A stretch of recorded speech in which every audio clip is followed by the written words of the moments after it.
Good morning বন্ধুরা, কেমন আছো তোমরা সবাই? আশা করি তোমরা সবাই ভালো আছো। সোমা অর্ণিকা চ্যানেলে আরেকটি নতুন ব্লগে তোমাদের সকলের স্বাগত। তো সবার প্রথমেই আগে তোমাদের কাছে ক্ষমা চেয়ে নিচ্ছি যে এত সাউন্ড হওয়ার জন্য। মানে ট্রাক্টরের একটা আওয়াজ হচ্ছে, যেহেতু এখন বর্ষাকাল, সব জায়গায় ধান রোয়া হবে, যে কারণে যে আশেপাশে চাষিবাসি বুঝতেই পারছো জমি টমি আছে, তো সেখানেই চষা হচ্ছে, তারই আওয়াজ হচ্ছে। আর এই যে দেখো সকালবেলায় চা খাওয়া হয়ে গেছে আমার। আর দিদার চা খাওয়া অবশ্য আগে হয়ে গেছে, তারপরে শ্বশুরমশাই আর শাশুড়িমাকে চাটা গরম করে দিয়ে দিলাম। দিয়ে তারপরে দেখো এই যে চায়ের বাসন ধুয়ে, যেখানে চায়ের যে কাপগুলো রেখে দিই জালালমারির মাথায় আর কি, জালালমারি বা মিটকেস যাই বলো, তার মাথায় রেখে দিই আমার মেয়ের জন্য, কারণ অনেক কাপ ভেঙে গেছে। সেই জন্য এটাই একটা জোগাড় লাগিয়েছি, যে মাথায় একটু চুপড়ির মধ্যে রেখে দিই, আর যাতে না ও হাত পায়। এই যে আমরা ঘুম থেকে উঠে পড়েছি, আমি তো অনেকক্ষণে উঠেছি। আমার সোনাইকে এই ঘুম থেকে তুলতে এসেছি, এই যে উঠে পড়েছে, ওকে জামা পরিয়ে দিয়েছি, বিছানা টিছানা সব এই যে গোছাগুছি হয়ে গেছে। আজকে বিছানার চাদর আর বালিশের ওয়ার আলাদা হয়ে গেছে, তার কারণ হচ্ছে আগের দিন আগের ভিডিওতে দেখেইছো যে মেয়ে বিছানা ইউজ করে দিয়েছিল বলে সব কাচাকুচি করেছি। এমনকি এই যে পেপার বেছানো আছে, মানে পুরো মানে এর উপর স্লিপ করছে এটা এমন। এই যে দেখো না, একটু নড়লে চড়লেই হয়ে যাচ্ছে। বড় কাঁথাটাকে কেচে দিয়েছি, পেপারের ওপর রয়েছে না, সব চাদর ফাদর সব জড়ো হয়ে যাচ্ছে। উঠে পড়ো, এবার নিচে যাবো, চলো।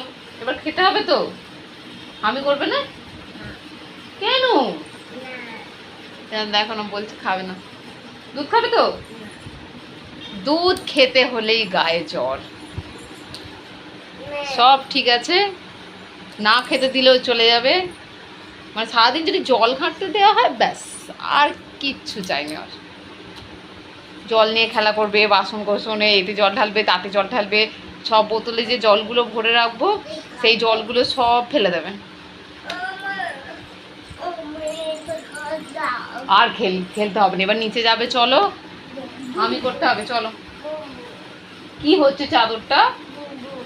কি বুম বুম? গাড়ি? পরে পরে, এখন নিচে চলো, এখন নিচে চলে যাই। ভাই তুমি বললে বলো পরে দেখা হবে, বলো পরে, পরে দেখা হবে। ওকে বাই, পরে দেখা হচ্ছে আবার। এই যে দেখো নিচে এসেছি মেয়েকে নিয়ে, আর এসে দেখি যে গায়ে দুইতেও চলে এসেছে। এই যে দুধ নেবো বলে ঘটি নিয়ে এসেছি, সেটাই তোমাদেরকে একটু শেয়ার করলাম। আর এই যে দুধ মাপাও হচ্ছে, দেখো দুধ মাপা হয়ে গেলে আমিও একটু দুধ নিয়ে নেব মেয়ের জন্য, নিয়ে দুধ জাল দিয়ে মেয়েকে খাইয়ে দেবো। আর মুড়ি খাওয়ার আজকে খিচুড়ি হবে বলে সেরকম কিছু বানাইনি, আলু সিদ্ধ করেছিলাম, সেটা আর তোমাদের সঙ্গে আর শেয়ার করা হয়নি। আর দেখো এই যে খিচুড়ি হবে, মুসুর ডাল, মুগের ডাল আর চাল নিয়ে নিয়েছি, যতটা চাল নিয়েছি ততটাই ডাল নিয়েছি নিয়ে। আর এই যে আমি ধুয়ে নিচ্ছি, আজকে খিচুড়ি তো শাশুড়ি মাই বানাবে, খিচুড়ি আমি বানাই না, কারণ বেশি না আমি ঠিক ভালো করে করতে পারি না, করতে পারি না একদম বলবো না, মানে অত সেরকম যেন মনে হয় আমার টেস্ট হয় না বা ভালো হয় না। তারপরে এই যে দেখো শাশুড়িমাকে তো সব জোগাড় টোগাড় করে দিয়েছি, করে দিয়ে আমি স্নান করে এই যে পুজো করে নিচ্ছি। আর দেখো তারপরে বাসন ফাসন সব ধোয়াধুয়ি করে, বাসন রাখা থাকে সব ঠিক করে সাজিয়ে টাজিয়ে রেখে দিয়েছি। আজকে যেহেতু আমার রান্নার কোনো নেই, আমি চারিদিক গোছাগুছি সব করে নিয়েছি। নিয়ে এই যে দেখো দুপুরবেলায় সবাই খেতে বসেছি। শাশুড়িমার এখনও খাওয়া হয়নি, গরুর মানে জাব হবে যে তার আনতে গেছে। আর এই যে আমার মেয়ে, দিদা, শ্বশুরমশাই বসে গেছে, আমিও বসবো। আর আজকে দেখো এই যে খিচুড়ি, আলু ভাজা, পটল ভাজা আর ডিম ভাজা হয়েছে। দিদা তো খায় না ডিম, তো দিদা শুধু আলু ভাজা আর পটল ভাজা খিচুড়ি দিয়েই খেয়েছে। আর এই যে দেখো আমি আমার জন্য এই যে তুলে নিচ্ছি একটু। আর খিচুড়ি হচ্ছে আমার সব থেকে, মানে কি বলবো, খুবই ভালো লাগে, ফেভারিট বলবো না, মানে আমার খেতে ভালো লাগে খুবই।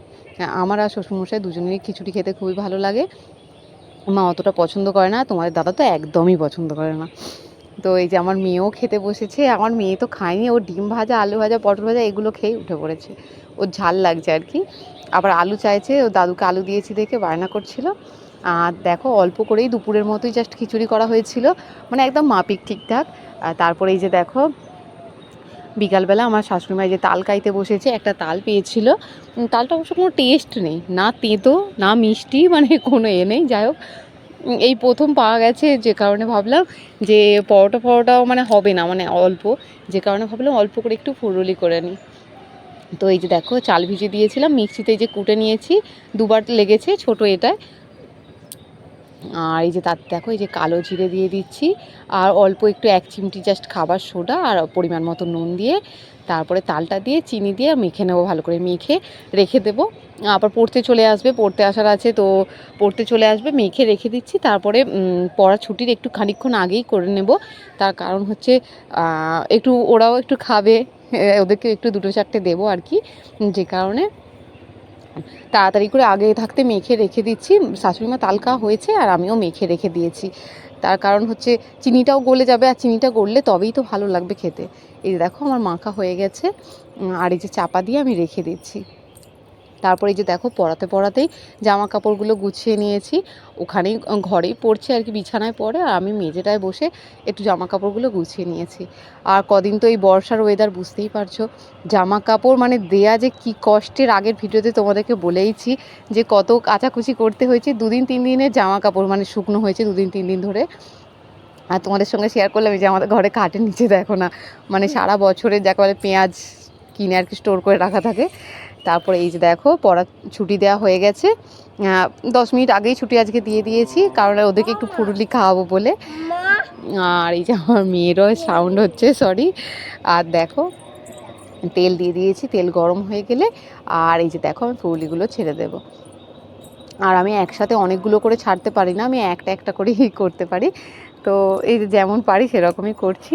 আর ফুলগুলো না বড্ড ছোট হয়ে গিয়েছিলো, আর আমার মানে শ্বশুরমশাই বলছে মানে পুরো সেই কি বলি আর, দানাদার যে মিষ্টি হয় তো, দানাদারের মতো একদম হয়ে গেছে ছোট, মানে দোকানে বেচতে যাবে মনে হয়।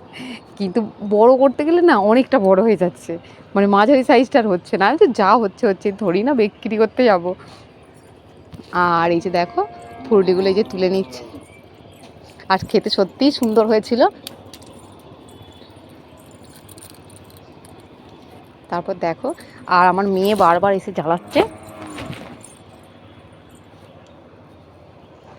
মানে ফুরুলি খাবে বলে, মানে ফুরুলি যখন তেলে ছাড়াই হয় না তখন থেকে আনতে আসছে ফুরুলি, বাটি নিয়ে আসছে মানে খাবেও। আর ভাজা হয়ে যাওয়ার পর তো একবার নিয়ে দিদাকে দিতে যাচ্ছে, একবার ঠাম্মিকে, একবার দাদুকে, নিজে খাচ্ছে। মানে কি বলবো, কি যে খজরাপনা করছিল। আর তোমাদের দাদার জন্যও কিছু রেখে দিয়েছিলাম ফুরুলি, ফ্রিজের মধ্যে রেখে দিয়েছিলাম, গরম করে দিয়েছিলাম আবার। আর রাত্রির অল্পই করেছিলাম সন্ধেবেলা খাওয়ার মতো। আর তারপরে দেখো এই যে আলুর তরকারি আর রুটি করেছি, এই প্রেশার কুকারেই তরকারি করে নিয়েছিলাম, এই যে শ্বশুরমশাইকে দিয়ে দেবো। আর প্লিজ বন্ধুরা, তোমরা ভিডিওটা ভালো লাগলে অবশ্যই লাইক, কমেন্ট আর শেয়ার করতে ভুলবে না। আর আমার পাশে একটু থেকো, যাতে আমি একটু এগিয়ে যেতে পারি। প্লিজ আমার চ্যানেলটা সাবস্ক্রাইব